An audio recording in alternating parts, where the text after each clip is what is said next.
दोस्तों नमस्कार। एक बार फिर से स्वागत है आपका एचकेआरएन की पोस्ट से जुड़ी हुई एक लेटेस्ट अपडेट वीडियो में। चाहे आपने पीएन, चौकीदार, सफाई कर्मचारी, टीजीटी, पीजीडी या पीआरटी किसी भी पोस्ट के लिए अप्लाई किया हो तो ये वीडियो आपके लिए ही है। यदि आप भी लंबे समय से शॉर्ट लिस्ट मैसेज का वेट कर रहे हो तो आज हम आपको उसके बारे में बताएंगे कि जल्द आने वाले समय में कौन सी पोस्टों के शॉर्ट लिस्ट मैसेज आने की पूरी संभावनाएँ हैं और उसके पीछे की कहानी क्या है वो भी आपको बताएंगे कि क्यों पहले तो सरकार अभी तक मैसेज नहीं आ रहे थे लेकिन अब मैसेज आने की संभावनाएं क्यों बन रही हैं और आगे क्या समीकरण रहेंगे भी एचकेआरएन में आपको ज्वाइन करना चाहिए या नहीं करना चाहिए, आपको क्या इसके लाभ होंगे या इसके नुकसान होंगे।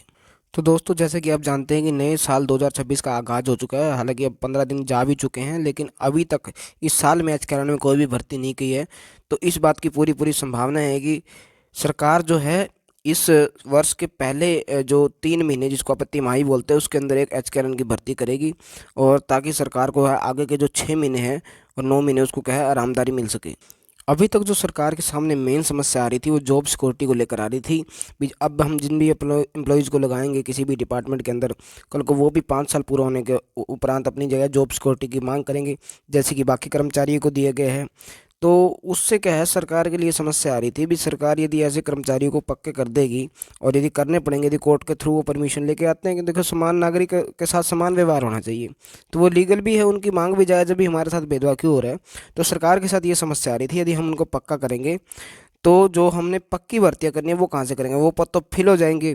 और आपको पता है भी कौशल के अंदर आरोप लगते रहे हैं कि यहाँ सिफारिश से भर्ती होती है, यहाँ पर्ची चलती है। तो अगर मान लो सरकार भर्ती कर भी देती है और मैसेज सिर्फ उनके पास ही आते हैं, आपको पता जो लगते हैं, बाकियों को पता भी नहीं चलता कौन लगा कैसे लगा।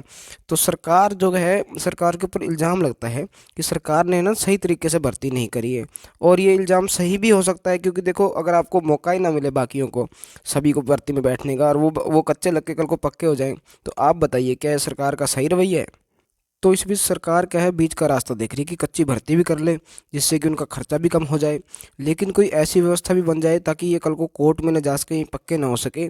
जिससे कि क्या है सरकार को यदि इनको जब भी हटाना हो, यानी कि मान लीजिए 10,000 कर्मचारी काम कर रहे हैं और सरकार ने 10,000 की भर्ती कर ली तो उन्हीं 10,000 को हटा के उन्हीं को रिप्लेस कर दिया जाए तो सरकार का खर्चा एक हिसाब से आधा ही लगा ना।